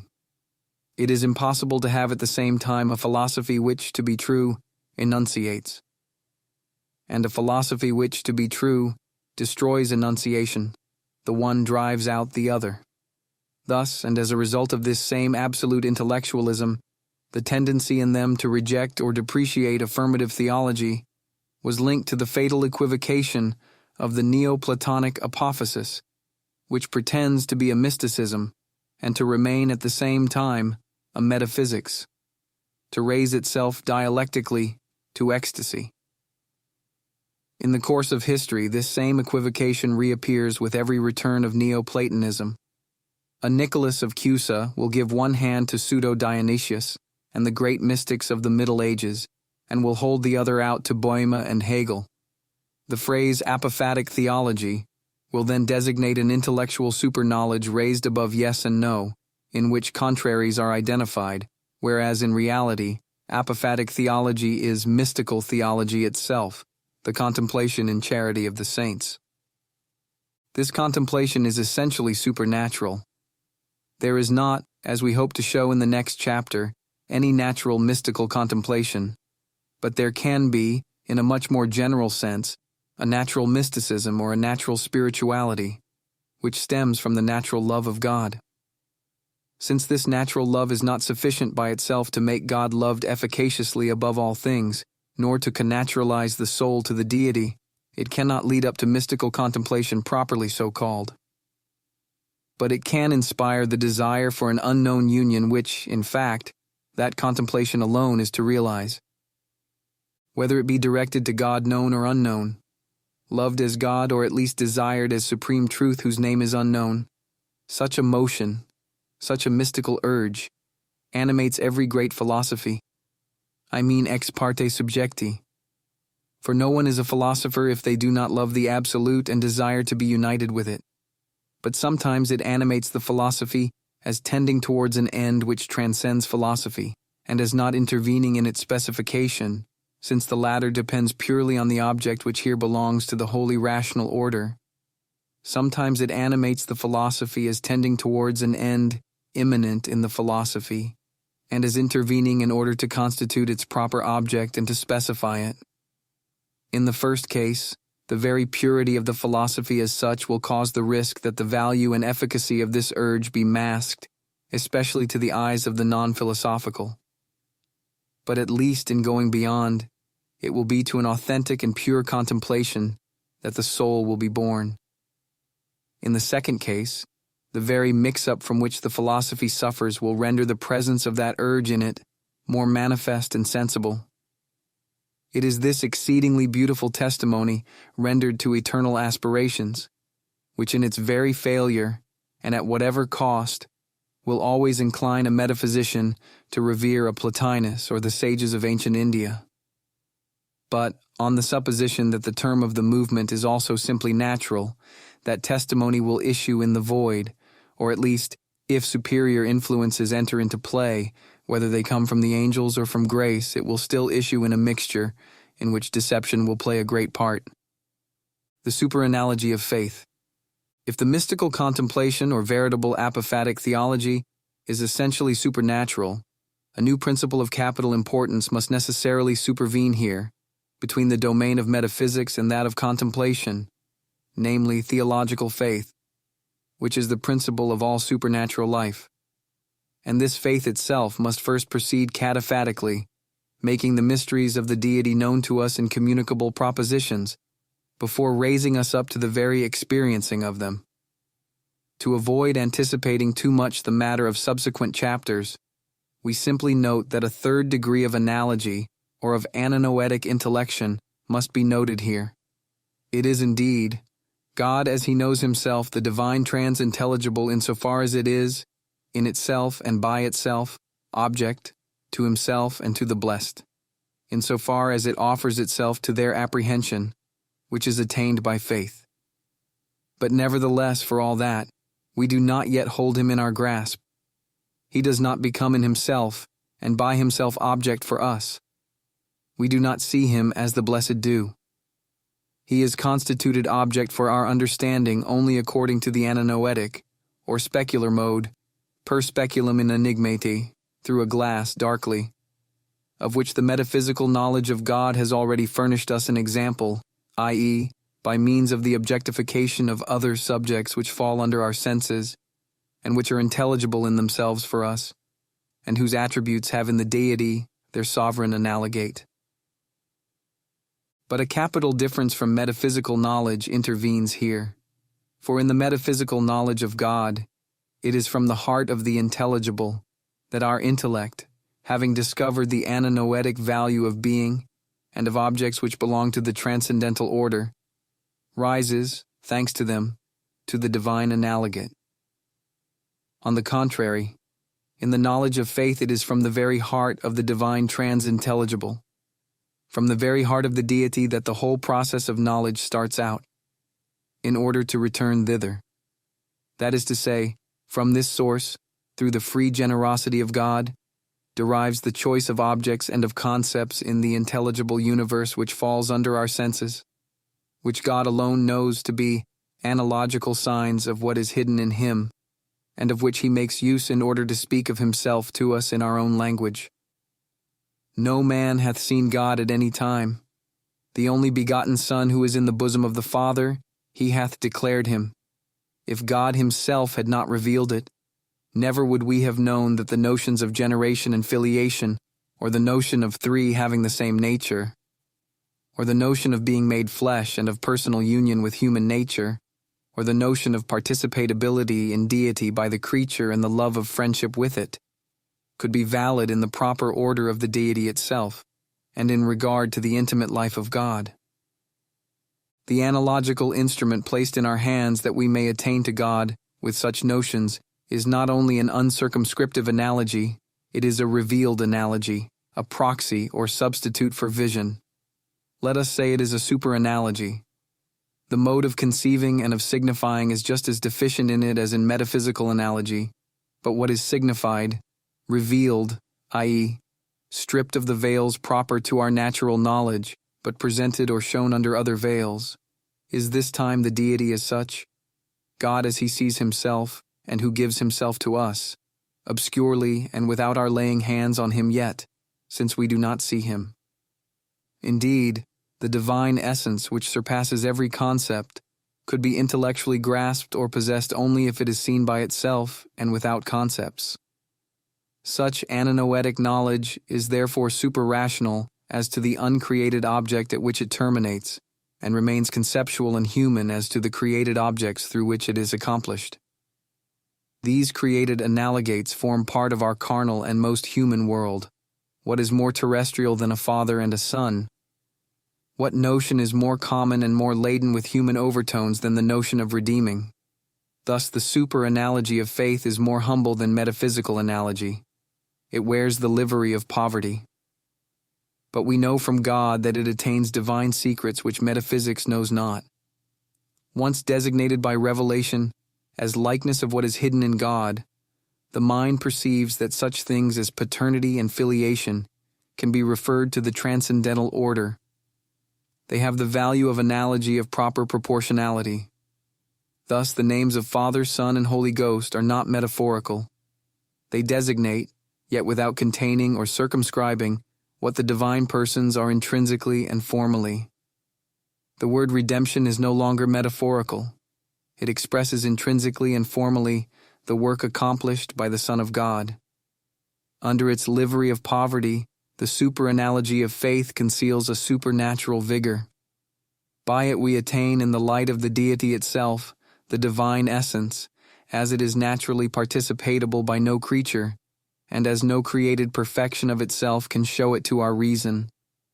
It should be added that in order to make us attain the intimacy of God, the superanalogy of faith makes use not only of notions, the ananoetic value of which revelation itself discloses, so to speak, to our eyes.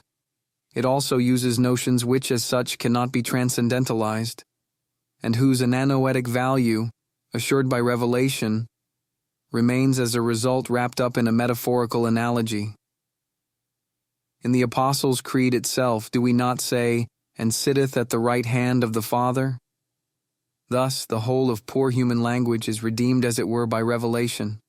All the images of inspired Scripture, all the symbols of the Canticle of Canticles, are brought in to bear witness to the uncreated glory.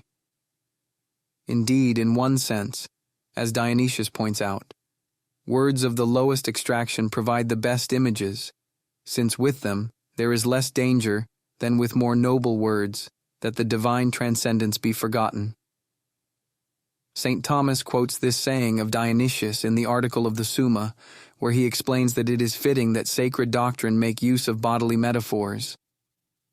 All these metaphorical terms truly, though improperly if taken literally, make known the intimacy of God, because they contain an authentically ananoetic significance, an analogy of proper proportionality, which appears when we have recourse to other terms, although that intimacy is too rich for any term to suffice to express its plenitude.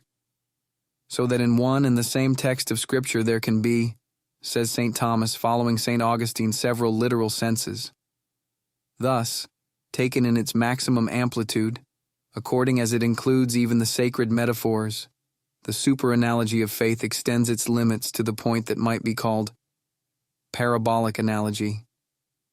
The parable, in fact, is a metaphorical analogy which contains, and this is its proper mystery, an analogy of proper proportionality, assignable and expressible for itself, but so inexhaustible and so overflowing with meaning that it always means more than its expression conveys.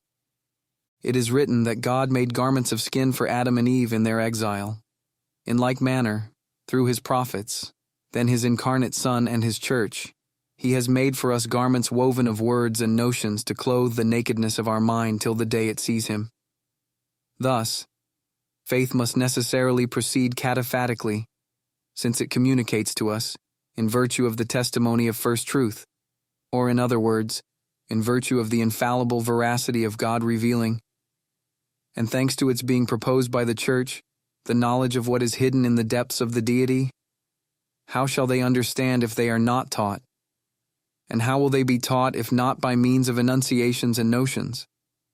And how will they be taught infallibly if these enunciations and notions do not signify in an analogical, superanalogical mode those very things which are in God? In this way, it is understandable that faith attains to the deity itself, and in propositions that are rigorously true, but from afar, at a distance, i.e., thanks to the analogical process involved in the very use of notions and enunciations. To become wisdom and contemplation, knowledge by faith must, under a divine grace of inspiration and illumination, and yet always in a transluminous obscurity, which will remain as long as God is not seen in himself, progressively leave behind this from afar and at a distance. That is to say, it must become experimental and proceed apophatically by freeing itself from the limited mode of concepts, not by an intellectual knowledge that transcends yes and no.